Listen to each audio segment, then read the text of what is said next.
All right. Well, before I bring Juan on, I just wanted to introduce myself. And I'm Sari Kimbell. I'm the creator of Food Business Success. And I help early stage entrepreneurs, people with just an idea or they want to grow their packaged food business, turn it into a profitable, successful business. That is what I do, how I help people. I love doing this work and excited to talk with Green Belly Foods. I've been working with them for a couple of months and it's been fun to be a part of their business and get to know them better. So gonna let see, I think, is that Charlie? All right, we got Charlie on here too. So I was definitely gonna mention that it's a co-owned business as well. There he All is. right. Hey, how's it going? Good. How are you? I'm doing all right. Doing all right. Hanging in there. You're Yeah. kind of a pro. You guys have done these before, right? I've seen you do some lives. I think we've done some pitches. I think when right when COVID started, we, wanted to tell people about the products and Yeah. tell them to come out to the markets. Nice. Awesome. Yeah. Well, thanks for joining me. Why don't you introduce yourself first? Yeah, And thank you for inviting us. My name is Juan Ignacio Stewart, and I'm the founder of Green Belly Foods. Green Belly is a hot sauce manufacturer based in Boulder, I Colorado. got my I got my bottle Mhm. here. Yeah, that's the top seller, the people's favorite. People's Um, choice. yeah. And So and we should say Charlie is part of the business as yes. well. So Yeah, your this it's cousin. Green Bellies is run by me and my cousin Charlie. It's a family business. It's personal for us. Our Yeah. hearts are in it. Yeah. But we have my brother-in-law is the one that makes all the designs for all the hot sauces, and we just launched a line of drinks that look really nice. Yeah. Um, and he's a great designer. So a lot of help. My sister helps me with a lot of the copy. Um, I Eventually, didn't after know making so that. I many, didn't know yeah. you had your brother-in-law did the designs either, so that's cool. Yeah, yeah. Let me know if you need some work. He's really Yeah, good. they are. Hmm. They're fantastic. Those new beverages are awesome. Well, let's kind of go back and tell us a little bit about how it all got started. And I know I mentioned to you this week on the podcast, the theme is doing hard things, and there's no shortage of doing hard things when you Yeah, start totally. a packaged food business. And so I'd love to just, yeah, you share your story. I mean, you guys have been in this for 6 years, right? Is that right? Yes, this Yeah. is the sixth year. Yeah. Yeah. Um, And so so it I'd all love to hear it. started, like my background is in video production, right? So Nothing it to had do with nothing to do with this. It was literally because I had my mom's hot sauce recipe, which is that green belly that you had, Yeah. cilantro, garlic, habanero. Yeah. So Amazing. that sauce, yeah, I would make it all the time. I moved to the States when I was 17, and one of the things I brought with me was my mom's hot sauce. Yeah. And I would my abundant batches I would share with family and friends, and they're the ones that were always saying like, "Hey, you should try to sell it. You should try to sell it." And it was hard being in Boulder. My son is here, and so I've tried to stay here in Boulder, to be close to him, But for film or the video work that I was doing, it was just difficult to take off. I just didn't have enough resources. I wasn't the best person at selling myself, or didn't build a big enough team. I don't know, a lot of reasons. I did really good work, but I was looking for something after maybe like 7 or 8 years of doing production, that I was like, I need, there wasn't always work. Sometimes Yeah. there would be jobs that were like 3 months long and some were like 3 days long. So Right. I wanted something more stable, and after you hear it from over and over, you're like, okay, let's think about it. And I did the numbers. Literally, it was a thing of like, okay, for a small batch, from my mom's batch, like how much does it cost me? How many bottles can I make? And the numbers looked really good. Like at first, it was going to cost about $1 a bottle. Okay. So like this is before we made it. So this is all just in theory, right? So Yeah. like just the bottle and the ingredients should cost $1, and you should technically be able to sell this at Should. $6, right? Yeah. I mean, we're talking this is 2014, right? Yeah. So, yeah, I thought, okay, we should be able to sell this, and I knew it was good, and I thought that people would like it, I had a really strong feeling about that people should like it. They just need to try it, right? Um, so I did it. I didn't have any money. That was also really hard. Mhm. I remember I didn't have enough money to buy labels. I borrowed $1,000 from a friend, um, who was supposed to lend it to me for like a year, right? I'll pay you back in a year. And I was like, I'll give you 10% back. I was gonna give him, yeah, at that time I was so desperate for help. And anyway, yeah, everything's been hard about this, to be honest with you. So I didn't know, okay, I didn't know at that point it's like, okay, well, how do you bottle things? Yeah. What is the food science behind bottling? So doing research Well, there. and the I mean, licenses, I mean, oh if you're making yeah, I mean, yourself, it's an first, acidified yeah, first, food. like, let's just make something that won't kill anybody, you know what I mean? Or, you start, I told my mom that I wanted to do this and or that I was going to do this, and she thought I was crazy. You know what I mean? She was like, She okay, did. whatever. She was Yeah, like, and she's one of the first people. She's like, listen, this is you could give people botulism. You know what I mean? She was very much like my mom is somebody that's seen like she's 76 now. She's just seen a lot, and she's public health. She's a social worker, so she was like, oh, wow. you don't know any of this, you don't know any of that, and so and then it's scary once you start reading that you can really, that you really need to be careful, and I didn't know, so I remember calling one of my best friends who now lives here in town, and we started a food truck together, actually. He's a chef. He was living in New York, and I called him and I told him what I was planning and that I needed to know how it was done. He did not know, but yeah. So just a lot of research on everything, like Yeah. so how to your product development, and then what do you need to put on a label? Where do you get nutritional fact info? Where do you get barcodes?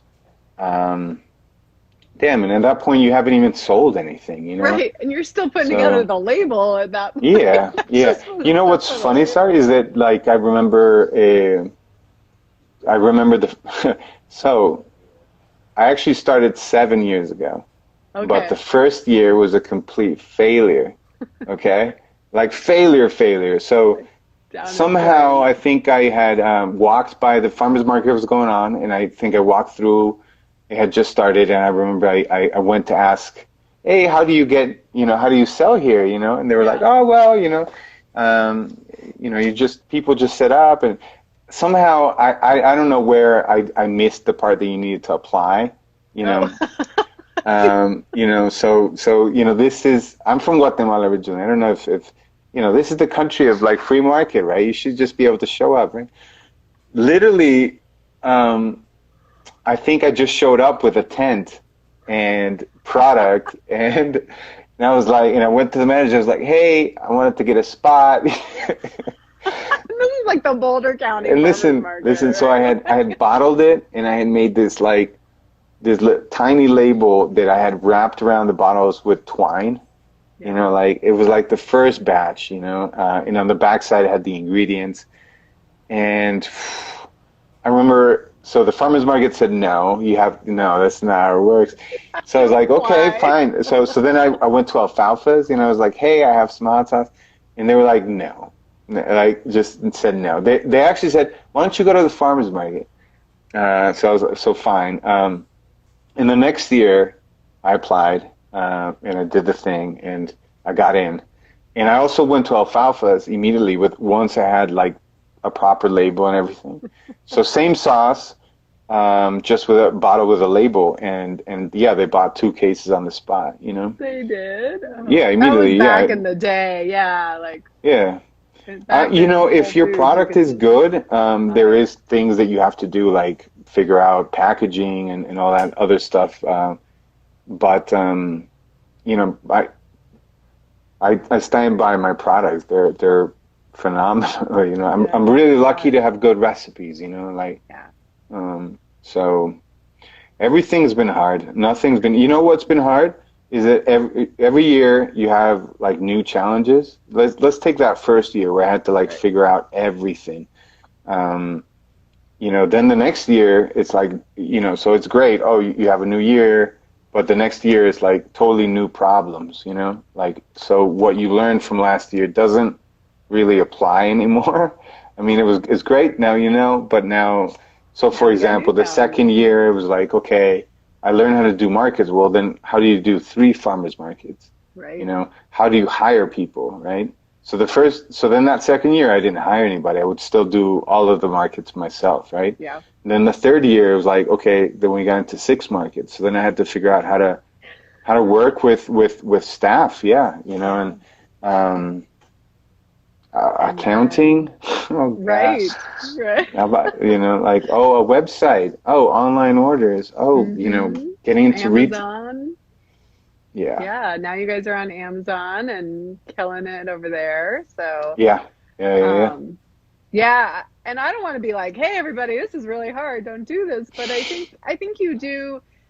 I mean, you probably have stretched and built these muscles, right? Of like being able to like, okay, we figured that out, so I can figure this out. Like, there's always going to be Yeah. hard things, right? Yeah, I guess the most, the thing has been the response from people. Yeah. Like, so the first batch, the first time at the farmer's market, I didn't have a lot of money. I think I spent like $200 on ingredients. I had bought bottles, labels. I was broke, you know. And then, but those $200 that I spent on ingredients, you know, after the farmer's market, I had $1,000, right? So you go out with nothing, and then you come back with a bunch of money. And immediately it's like, all right, let's do it again, more. You know, it's like, yeah, you know. So I couldn't make it fast enough, you know, and Mm, and and then it happened again the next week, right? So then all of a sudden I had, you know, $2,000 when I had right. spent only 400, right? And then it happened again the next week, and then the next week, and that is what's fueled all of this, you know, Right. is you know, if to be honest, I started this as a way to in my mind get out of poverty. Okay, and it's not Mhm. destitute poverty. I'm from Guatemala, and I live in Boulder. I have it really well. I live, you know, in the suburbs. Okay, but but still, you know, I wasn't able to really ever make a lot of money at all. You know, Yeah. like very always low income. You Right. know, and my other business was not taking off, and now like I've never been so financially stable as Green. You know, so to see how people go nuts over it, and to get all of a sudden like, yeah, this is now all I do. I stopped. I don't shoot video anymore. I don't edit. I Yeah. do someday, you know, when it's not for money, I do want to make video film work, you know, Right. back home in Guatemala in particular. But Yeah. um, yeah, I'm so glad I don't do that anymore. I do, you know, to learn how to make products and bring them to market, like my latest drink. Yes. So it is so beautiful. You know, each of these products is my identity. You know, it's like Yeah. my mom's sauce. When my mom lived here, she met my dad in Guatemala, but my dad is from Boulder. That's why I'm here. Hmm. They came in the 80s to visit my grandparents and show the kids. And my mom's favorite store was Peppercorn. And the first grocery store I got it in before Alfalfa was Peppercorn. Was it really? Yeah, and I Oh, took a picture and I was like, "Yo, mom, check it. I got your sauce in your favorite store in Boulder. You know, what do you think? yeah. You know."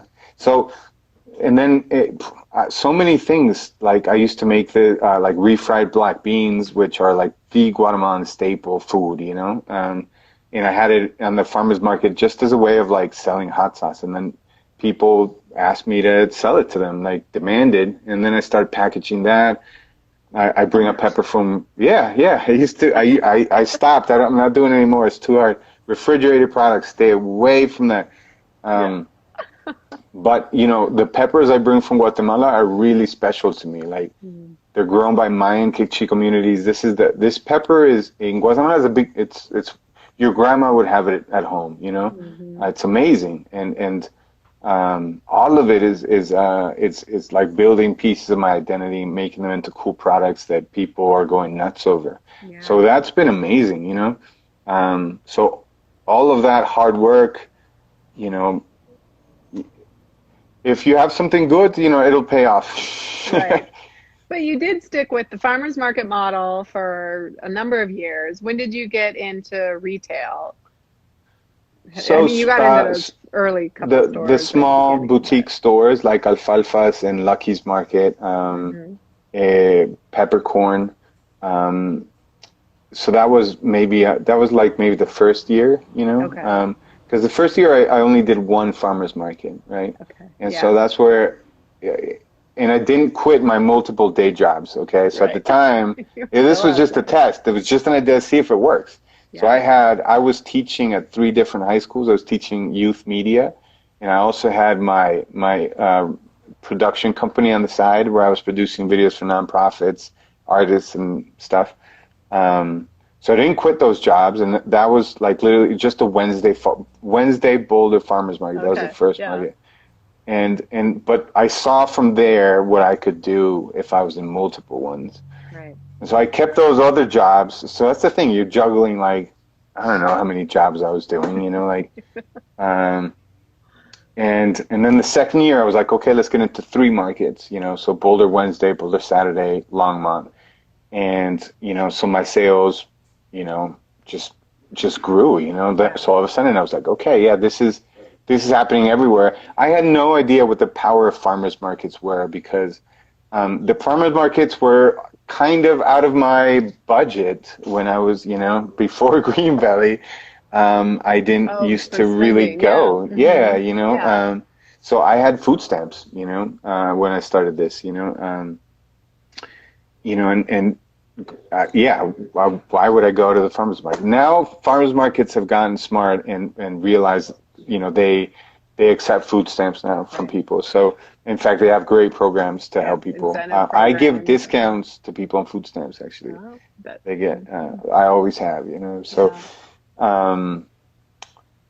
So retail started at the beginning, but with small shops, and then of course you're doing more work because now you have to self-distribute, you know, and then people run out of your sauce, you have to drop by and check on it, and then it was probably I think on the 3rd year that finally we reached out to local and we had enough accounts where they picked us up. Right. So you were hustling. When did you bring Charlie in, or when did he join? So Charles, he started helping me maybe into the first now, probably the 2nd year. Okay. The first year was really like, let's see what happens, you know. I had a lot of help. I had a girlfriend at the time that if it wasn't for her, I wouldn't have been able to set up on time because I was teaching at a high school on Wednesdays and I would get out at 4. The market started at 4, and I just needed somebody to set up the tent. You know? So little things like that. You know, it was the first year was just to see, can this thing float? You know, and it totally could. You know, it was like, and then the next years were really to take it off. So what was cool is that Charlie was in California. So we've always been very close. I'm his older cousin, and we kind of grew up together in different periods of time. He was in California helping a wine company as a consultant. He was trying to build his consulting company. Okay. And so I asked or begged for some help, you know, because I didn't really even do any accounting that first year, you know. Money that came in, I just used it to pay bills, you know, like I have no idea how much. I know how many bottles we bought, you know, so, but how much did we sell? I don't know. You know. Yeah. But so the second year, on a napkin. he started by doing like weekly phone calls and going. What's really good about him is that it's hard to say this because I didn't think he was going to grow up like this, but he's very patient and would ask a bunch of questions and just write a lot of things down. And I'm a good talker, so I would just talk and tell him. Yeah, what I was doing, what were the problems? Then he started taking down costs, and yeah, helping me out every single week and seeing how it was growing. And I asked him for more help the next year. That I really, you know, he started to provide it. He provided me a cash flow sheet. Nice. I'm terrible at spreadsheets, you know what I mean? So, and he's really good at them, you know. So. It was a very good thing, you know. So I needed help like that, and so then as we were talking and as it was going, he decided to come here. I told him I needed more help than just a phone call, you know. Yeah. And yeah, he came on board. Nice. And yeah, so together we've really grown it a lot because you have a nice balance. Yeah, and eventually what you need is a team. Like, you know, I've worked with you before, and even, you know, the hours that we worked were really useful for me. Yeah. You know what I mean? Like, eventually I've learned now 6 years later to let go of a lot of things, you know, that I always thought that I needed to do, and then I was stressed and tired and did everything kind of mediocrely, you know. So. Right. Spread yourself too thin. Yeah. You can't be good at everything. No, and then if you let go, then, you know, it'll be fine, you know, and it'll be fine and you grow more, you know. You limit yourself by not allowing other people to help you, you know. Yeah. So you guys, I mean, it seems like you're in a lot of markets now, and it seems like that, I don't know if that will always be a part of your business model. I mean, some people are like, I did markets for a year or two, and they're like, I am out. Like, I'm tired of spending my Saturdays. But you guys have been doing markets every year. And in fact, I mean, you're all over the place. You probably, how many markets are you in? Like 10? So I would take a vacation in December.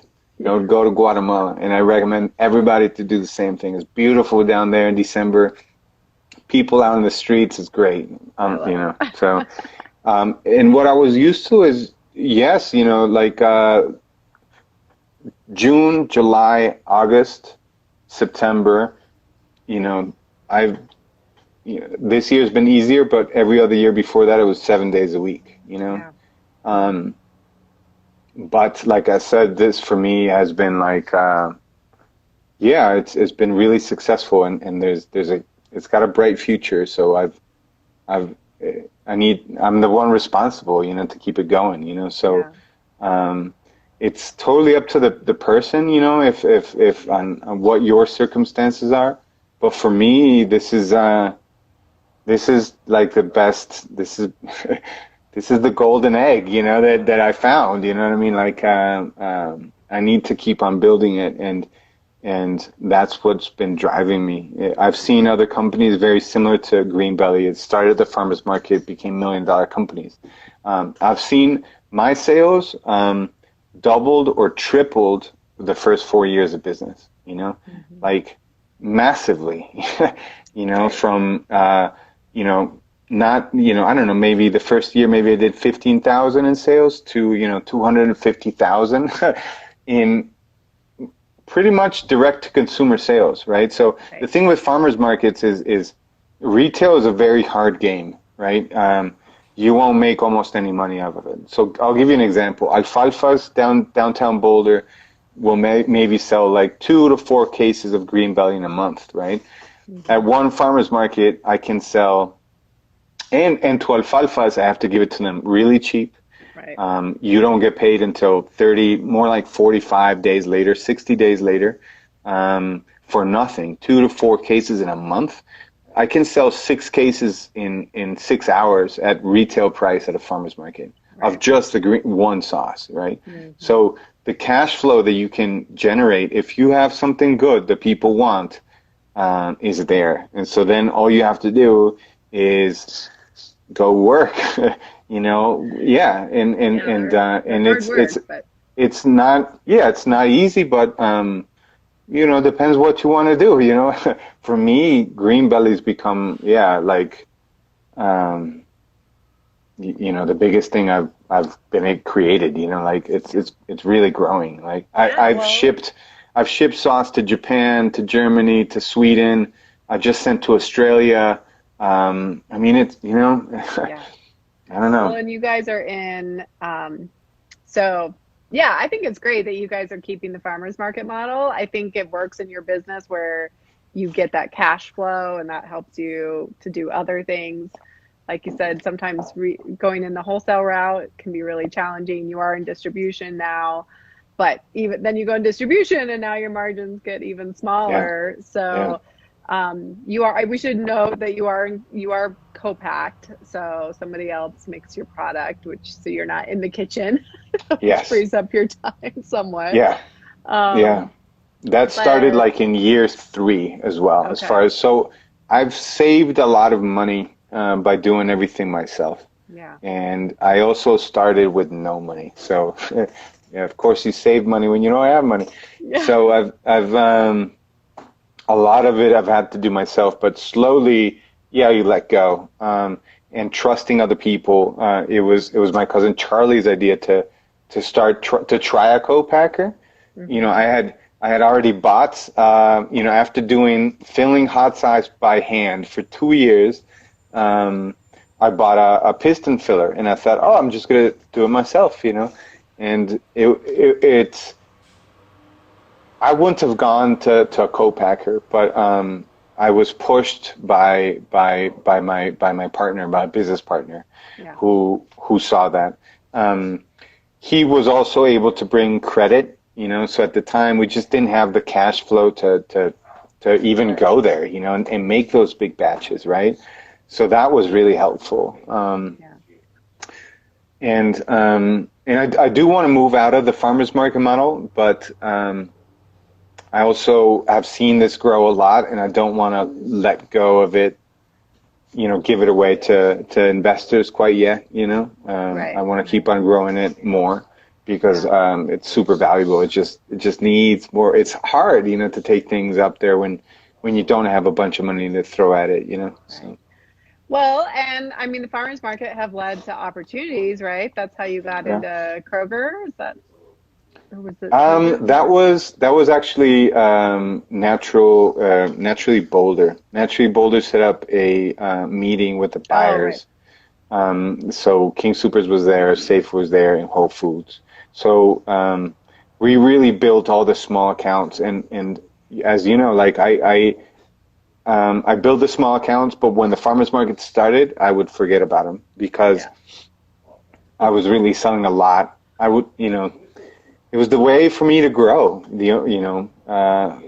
Was sort of to work. I wonder if there could have been another way, but for me, it was just working hard. For sure.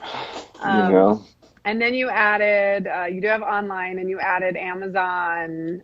How long ago did you add Amazon? Last year, and again that was Charlie. So I was doing. You'll be happy to hear that I don't do online orders anymore. We're doing them, but I'm personally You're not packing them? No. At all? Yeah. Oh my gosh! Yeah. I've been working on my pitch. One of our conversations. Like your time is better spent doing something else. But you know, like I really. That was huge. I didn't do any marketing for online. I just kind of like knew at the beginning, I should have an online store. And every year it just slowly was more and more orders. So it started very small and eventually it really took off, so like I would do online orders in my bedroom, you know what I mean? Like in a small, put the bottles, it was, and now we have a packing table, we've got, it's better, much better set up. But, you you have to see when it's time. Sometimes you need to listen to other people too, and trust them as well, that they tell you to walk down that dark corridor and you'll come out to a really nice place, and you just have to trust it. Be like, okay, all right, I'm gonna go in, and I don't know what it's like or what it's gonna be like, but and it was really great. I mean, it was a good thing that you guys had got on Amazon and you had an online store, because when COVID hit, you guys had you did have a great season. Yeah, no, I'm really lucky for that. Yeah, because it's been really rough for so many people around the world, It's this pandemic has been just changed everything, and luckily for us, we did well. Online sales skyrocketed. That's when the living room really became the packing department. It's like the bookshelf, all the books are in my room now. It's like, the drop shipping station. No, this is it's just work now. Oh man. Well, and now you guys are working on bigger accounts, and you are in King Soopers and Natural Grocers, and what are some Whole Foods. Whole Foods. Sprouts. Trying really hard to get into Sprouts. That's the next one we're working on. Yeah. Sprouts would be huge, because that's where I used to buy the cilantro from. So I would love to have that. That would be really cool. And then tell us real quick about this. So you have the tea like in the bottle, which you've been selling at the farmers market. But then you just went to a sparkling beverage. To cans. Can I get a can?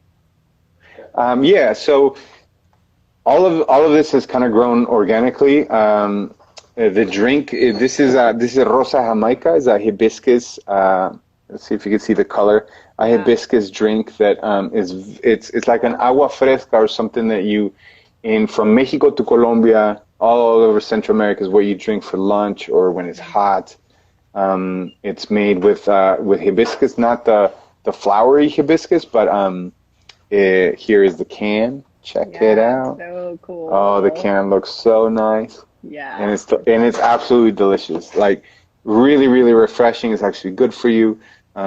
This was my son's idea. I make it at home all the time, and that's how it got started.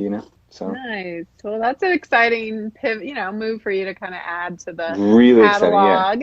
Exciting, It's a totally different category. I have so many more recipes to go. So. So it's mainly going to be a farmer's market and online thing, but obviously you have to, for big stores, it's a whole other category. Breweries so it does right now. open up, it opens up some other options too, like different than the hot sauce, Oh, totally. We were right now sitting down before this, looking at a map of Boulder. Right now it's just Boulder, but we'll move to Longmont, Fort Collins, Denver, and just trying to pick places that we could go sell to, because it is different than the hot sauce, So we want to work with Loco, who's our the local distributor for here, but it's sort of a different product. Like I said, I could take it. We've already sold to some breweries. It's a product that turns really quickly, so we want to take it to that kind of place right now. I love that. Yeah, it's fun to add that, and the label and everything is really. Any suggestions? Really tell me where to take it, and we'll bring it. Seriously. Oh, I love it. Well, I mean, there's a ton of places. I'm in Rhino down in Denver, and lots of breweries down here. Yeah, I'm gonna bring a pallet to your house. That's right. I'll just sell it out of my house. Oh man, it's gonna sell so quick. It's gonna be nice. It's gonna be great. So. Well, I mean, your passion, I'm sure, is what really drives you. I mean, doing hard things, there's been no shortage of that, but I think you have to have a really strong why to keep going, right? And so I think you clearly do have that piece that you... Yeah, I think that's important. I think you need to have, obviously a good product, and I think probably your why might be connected to that. Probably, I hope so. You believe in it, right? But, for me, it's been, it's been beautiful to do this. Like, I can't believe that this is what we're doing now, you know. You should have heard my grandma when I told her I was selling black beans. Oh my God, she said she didn't, you know, because it's so common in Guatemala. Everybody has it at home. Like Right. she you know, yeah. She's like, what are you doing? What exactly? She's like, at least you're a hard worker, okay? That's Yeah. what counts. Okay. Yeah. Well, you definitely have built this on a lot of hard work, but and I don't need you to answer in one way or another. But if you had, I'm just curious, if you had somebody like me that you could have gotten some help from, do you think you could have done this faster? I mean, you definitely brought Charlie in, and I think he helped kind of add Yeah. those skills, some of those skills too.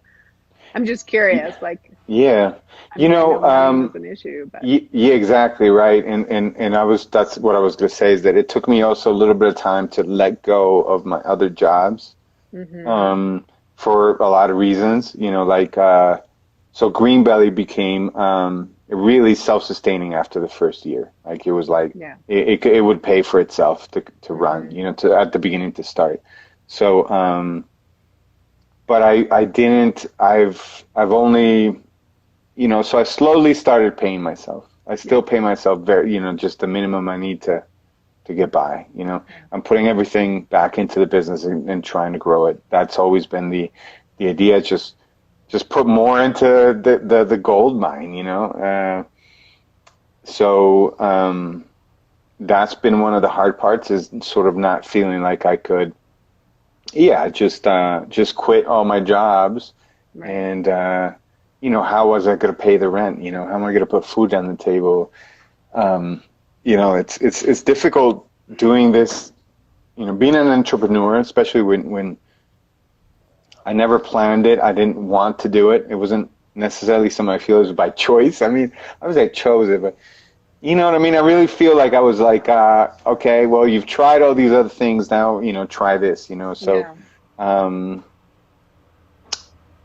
you know, yeah, just trusting it, you know, trusting it and finally feeling like, okay, now it's time, you know. Yeah. I still teach, you know, so I teach a youth radio class at New Vista right now. Yeah, it's really cool. Nice. I That is love nice. teaching, and when I'm done with making products, I want to go back to education for real. Yeah. Yeah. I value it a lot. That's awesome. Well, But cool. yeah, no, it would have been great to have some help. You know. And you did seek out help, I guess, and with Charlie, and he's definitely Yeah. provided a You lot know of what's that. been nice is that it's like a lot of it is it's a blessing and a burden, you know, that Yeah. it's your business, you know. Yeah. You're the boss, right?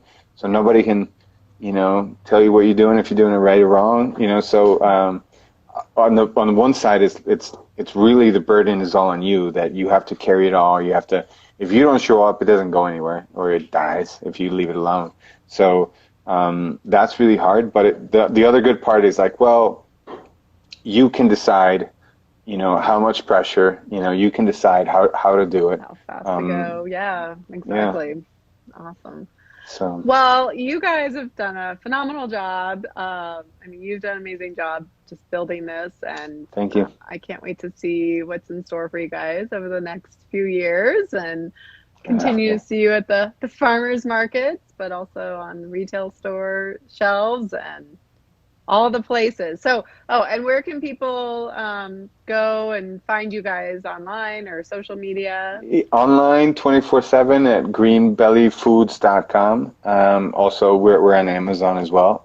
There's Yep. more products on our page, I think. Yeah, I don't think you could get the drinks yet on Amazon, but hmm you will soon. Yeah. Um, and then locally in Colorado, you know, King Supers across the state at the Colorado Proud sections of Yep. King Supers. And then Whole Foods just picked us up, so we're there. Um, Natural Grocers as well. A bunch of other boutique stores. The farmers markets is where you can get really good deals as well. Like we do a 3 for $20. So Yep. basically, you get each sauce for $6, 6.30. It's an amazing deal. And you can get. Oh, we also have this salsa that is not online and not in the stores. We're only doing it for farmers markets. It's called chirmol. It's tomato, onion, and mint. It's a salsa we use on like carne asada. It's amazing. Really, really good sauce. So you get deals on that at the farmers market. Fort Collins, Boulder, Longmont on Saturdays. On Sundays, South Pearl in Denver, the Highlands, Stapleton, Union Station, and Vail right? and Breckenridge. Yeah. Yeah. Yeah. With help. You don't do all these yourself. Yeah. Yeah. No. Yeah, exactly. Yeah. And then what's your Instagram? Is it Green Belly Foods? Yes, Green Belly Foods and Facebook as well. Cool. Awesome. Well, thanks for spending some time with me today. This was really fun. Thanks, Sari. Really appreciate it. You bet. Yeah, no, you've been a lot of help, so I appreciate everything, for real. Yeah, for sure. Yeah. Well, I recommend you, so. Thank you. Yeah. Awesome. Well, have a great day, Juan. It was really nice to chat with you. You too. Ciao. All right. Bye. All right. Why can't I keep? There he goes. All right. Well, that was really fun. Thanks so much, everybody, for joining us. We had a lot of people pop on today. Go check out Green Belly Food. I don't know, it's a real success story in my mind, but also I love how he kind of layered things on and got help and has just kind of kept going, and resilience and a lot of things that maybe didn't go his way as well at the beginning. Anyway, go check out the podcast if you haven't listened to it yet. This is the second week, and this week's topic was on doing hard things and giving you 7 strategies for how to do hard things and build that muscle, because starting a packaged food business is definitely not an easy thing to do. So that's all I got for you guys today. I hope to see you on the next one. Thanks. Bye.